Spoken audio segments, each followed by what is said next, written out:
Welcome to tech நம்ம application. இந்த video நம்ம இதை பற்றி பார்க்க போகிறோங்கிறதுக்கு முன்னாடி இந்த வீடியோ நமக்கு ரொம்ப ரொம்ப முக்கியமான ஒரு வீடியோ.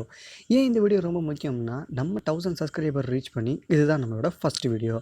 அதனால் இந்த வீடியோவில் நம்ம எதை பற்றி பார்க்க போகிறோம்னா, நம்ம சப்ஸ்கிரைபர் கேட்ட ஒரு கான்செப்டை பற்றி தான் பார்க்க போகிறோம். அவர் என்ன கேட்டார்னா, நம்ம உருவாக்கக்கூடிய ஸ்கெட்ச்வேர் அப்ளிகேஷனில் EditTextல ஒரு குறிப்பிட்ட நம்பர் இல்லை குறிப்பிட்ட வேர்ட் டைப் பண்ணும்போது ஒரு அலாரம் மூலயமா நமக்கு நோட்டிஃபை பண்ணணும் அப்படிங்கிறது தான் கேட்டிருந்தாரு. இந்த வீடியோவில் நம்ம 2 மாதிரி பார்க்க போகிறோம். ஒன்று நம்ம சப்ஸ்கிரைபர் கேட்ட மாதிரி அவரோட பியூர் விஷனில், இன்னொன்று என் விஷனில் இதை எனக்கு பிடிச்ச மாதிரி மாற்றினா எப்படி இருக்குங்கிறத பற்றி பார்க்க போகிறோம். வாங்க வீடியோக்குள்ளே போகலாம்.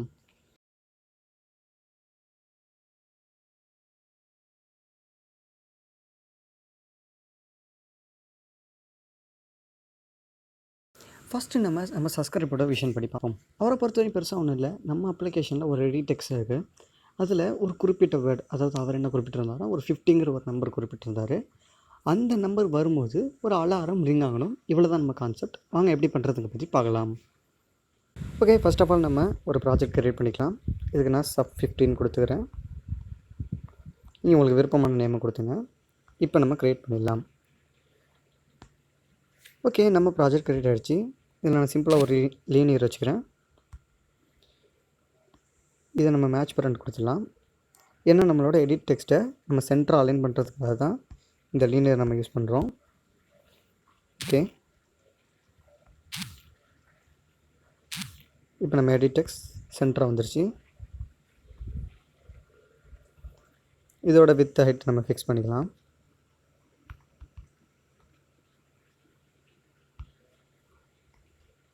ஓகே, டெக்ஸ்ட் ரொம்ப பெருசாகவே இருக்கும். ஓகே, நம்ம டிசைனிங்கில் பெருசாக எதுவுமே கிடையாது. இப்போ நம்ம ப்ரோக்ராமிங் சைட் போயிடலாம். இப்போ நம்ம என்ன பண்ண போகிறோம்னா, நம்ம EditTextல டைப் பண்ணக்கூடிய ஒரு வேர்டையும், அதாவது நம்ம ஸ்கெட்ச்வேரில் ஆப்ரேட்டர்ஸில் கண்டெயின் ஒரு ஆப்ரேட்டர் இருக்குது. அதை பயன்படுத்தி நம்ம EditTextல டைப் பண்ணக்கூடிய ஒரு வேர்ட்லேயும் 50 அப்படிங்கிற நம்பர் இருக்கா அப்படிங்கிறத செக் பண்ணுவோம். இதுக்கு நம்ம இஃப் கண்டிஷன் யூஸ் பண்ணுவோம். இருந்தால் ஒரு ஆடியோவை ப்ளே பண்ணுவோம். நம்ம கான்செப்ட் இவ்வளோ தான். இதை நம்ம எத்தனை தடவை செக் பண்ணுறது, எப்படி செக் பண்ணுறது அப்படிங்கிறது தான் நம்ம 2 டைப்பாக பண்ண முடியும். ஒன்று, நம்ம ஏதாவது ஒரு லூப் பயன்படுத்தணும். ஒரு ஃபார் லூப் பயன்படுத்தலாம்னு வச்சுக்கோங்க. இது என்ன பண்ணோம்னா, ஒரு செகண்டுக்கு பல தடவை செக் பண்ணிக்கிட்டே இருக்கும். அது நமக்கு அதிகப்படியான CPU ப்ராசஸிங் கன்சியூம் பண்ணும். அது நமக்கு தேவையில்லை. இப்போ உதாரணத்துக்கு நம்ம EditTextல ஐ இல்லை 1 அப்படின்னு நம்ம டைப் பண்ணுறோம். ஒரு 10 செகண்டுக்கு நம்ம வேறு எதையுமே டைப் பண்ணலைன்னா அந்த ஒன்றையே திருப்பி அதை ப்ராசஸ் பண்ணிக்கிட்டு இருக்கோம். நமக்கு தேவையில்லாமல் ப்ராசஸிங் பவர் வேஸ்ட் ஆகும். இதுக்காக நம்ம என்ன பண்ண போகிறோம்னா, நம்ம ஸ்கெட்ச்வேரில் ஈவெண்ட்ஸில் வியூவில் போயிட்டிங்கன்னா நம்ம EditTextல ஆன் சேஞ்ச் அப்படின்னு ஒரு ஈவெண்ட் இருக்குது.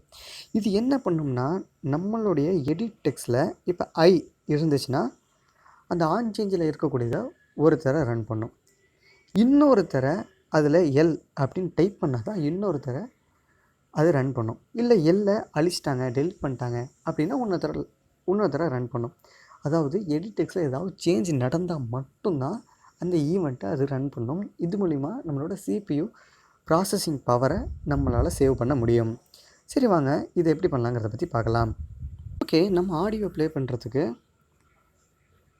நம்ம மீடியா காம்பவுண்ட்டை ஆட் பண்ணணும். அதாவது இந்த காம்பவுண்ட்டை ஆட் பண்ணணும். நம்ம பண்ணலாம். இதுக்கு எம்முங்கிற நேமை நான் கொடுக்குறேன். சரி, நம்ம எந்த ஆடியோ ப்ளே பண்ணுறது அப்படிங்கிறதுக்காக நம்ம சவுண்ட்ஸில் ஏதாவது ஒரு ஆடியோவை ஆட் பண்ணணும். நான் ஒரு ஆடியோவை ஆட் பண்ணுறேன்.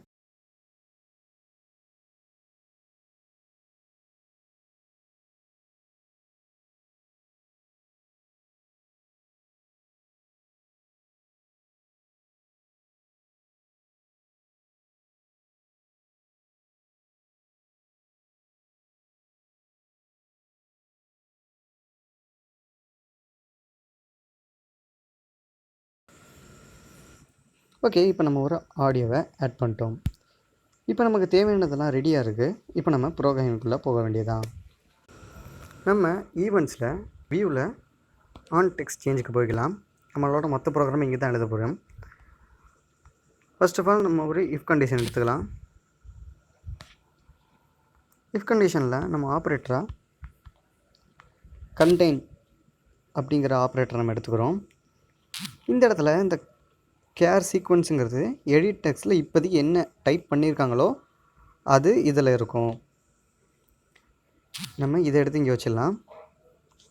இதில் நம்ம என்னத்தை செக் பண்ண போகிறோம்னா 50, நம்ம சப்ஸ்கிரைபர் சொன்ன மாதிரி 50ங்கிற ஒரு நம்பரை செக் பண்ண போகிறோம். அப்படி 50ங்கிற நம்பர் இதில் இருந்துச்சுன்னா என்ன நடக்கணும்னா ஒரு ஆடியோவை இது ப்ளே பண்ணணும். நம்ம ஏற்கனவே மீடியா காம்போனண்ட் ஆட் பண்ணியிருந்தோம். அதனால் நம்ம காம்போனண்ட் உள்ள ஃபஸ்ட்டு ஒரு மீடியா காம்போனண்ட்டை க்ரியேட் பண்ணணும். இதில் நம்ம ஒரு சவுண்டை சூஸ் பண்ணணும். நம்ம ஆல்ரெடி அங்கே ஒரு சவுண்டை ஆட் பண்ணோம். அந்த சவுண்டை சூஸ் பண்ணிக்கலாம். ஓகே, அடுத்து நம்ம ஸ்டார்ட் கொடுத்துடலாம். நம்ம மீடியா பிளேயருக்குள்ளே ரொம்ப ஸ்ட்ரெயின் பண்ணிக்கல, ரொம்பவே சிம்பிளாகவே நம்ம எழுதி முடிச்சிட்டோம். இப்போ நம்ம கரெக்டாக எழுதியிருக்குமாங்கிறத பற்றி பார்க்கலாம்.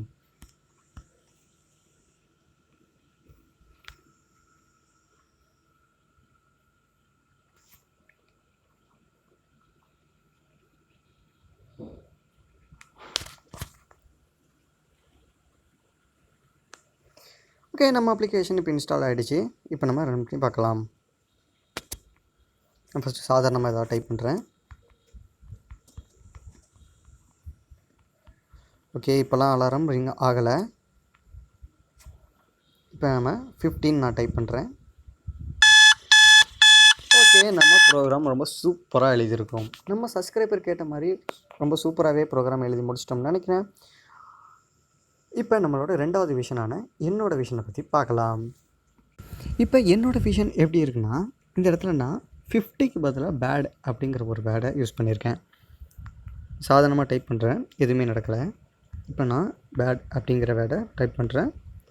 இங்கே பார்த்திங்கன்னா ஒரு எரர் மெசேஜ் வருது. நம்ம ஒரு அலாரம் ரிங் ஆகிறத விட ஒரு எரர் மெசேஜ் நமக்கு ரொம்ப கம்ஃபர்டபுளாக இருக்கும் அப்படிங்கிறதுனால என்னோடய விஷனில் நான் இதை வச்சுருக்கேன். வாங்க இது எப்படி பண்ணுறதுங்க பற்றி பார்க்கலாம். நம்ம சிம்பிளாக டிசைனிங் சைட் எதுவுமே பண்ண வேணாம். அந்த எடிட் டெக்ஸ்டோட ஐடியை மட்டும் பார்த்து வச்சுங்க. இதோட ஐடி EditText 1 அப்படின்ட்டுருக்கு. இது நமக்கு ப்ரோக்ராமில் தேவைப்படும். இப்போ நம்ம ப்ரோக்ராம் உள்ளே போயிடலாம். இந்த இடத்துல நான் மீடியா பிளேயர் ஆல்ரெடி இருந்ததை மட்டும் ட்ரேட் பண்ணிட்டேன். இப்போ இந்த எரர் மெசேஜ் வர்றது இன்பில்டாக ஸ்கெட்ச்வேரில் கிடையாது. அதனால் நம்மளால் தான் ப்ரோக்ராம் எழுதியாகணும். அது ஒன்றும் பெரிய ப்ரோக்ராம் கிடையாது. ஜஸ்ட் அந்த எடிட் டெக்ஸ்டோட நேம்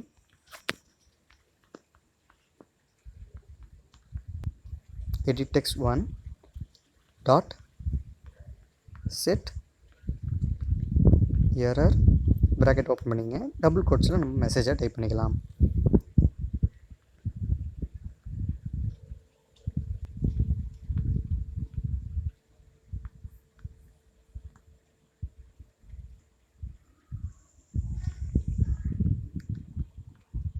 ஓகே, மெசேஜை டைப் பண்ணிட்டோம். இப்போ டபுள் கோட்ஸை க்ளோஸ் பண்ணிட்டு ப்ராக்கெட்டை க்ளோஸ் பண்ணிட்டு செமிகோலன் போட்டுருங்க. இப்போ அந்த 50ங்கிறத மட்டும் நான் பேடுன்னு மாற்றிக்கிறேன். ஓகே, நம்ம ப்ரோக்ராம் முடிஞ்சு. இப்போ நம்ம ரன் பண்ணி பார்க்கலாம். ஓகே, நம்ம அப்ளிகேஷன் இன்ஸ்டால் ஆகிடுச்சு. இப்போ நம்ம ஓப்பன் பண்ணி பார்க்கலாம். இப்போ பார்த்திங்கன்னா நான் சாதாரணமாக நம்ம சேனல் பேரை டைப் பண்ணுறேன். ஓகே, இப்போ பழைய 15 டைப் பண்ணுறேன். வரலை, ஏன்னா நம்ம அதை பேட் அப்படிங்கிற வேர்டை மாற்றிட்டோம். இப்போ நான் பேடுன்னு டைப் பண்ணுறேன். எரர் மெசேஜ் வந்துருச்சு. இதில் நம்ம முக்கியமாக கவனிக்க வேண்டியது என்னென்னா, கண்டெயின் ஆப்ரேட்டரை பொறுத்த வரையும் இந்த பேடும் வேறு. அதாவது எல்லாமே ஸ்மாலில் இருக்கிறதுக்கும் கேபிட்டலில் இருக்கிறதும் வேறு. இப்போ பார்த்திங்கன்னா நான் இந்த பேட் டைப் பண்ணால் நமக்கு எரர் மெசேஜ் வரலை. ஓகே, உங்களுக்கு இந்த வீடியோ புரிஞ்சிருக்கும் நம்புகிறேன். உங்களுக்கு இந்த வீடியோ பிடிச்சதா லைக் பண்ணுங்கள், ஷேர் பண்ணுங்கள், கமெண்ட் பண்ணுங்கள். உங்களோட உதவினால தான் நம்ம 1000 சப்ஸ்கிரைபர் ரீச் பண்ணியிருக்கோம். இது போல் நம்ம மேலும் நிறைய அச்சீவ்மெண்ட்ஸ் பண்ணணும். அதுக்கு உங்கள் உதவி கண்டிப்பாக வேணும். தேங்க்யூ ஃபார் வாட்சிங்.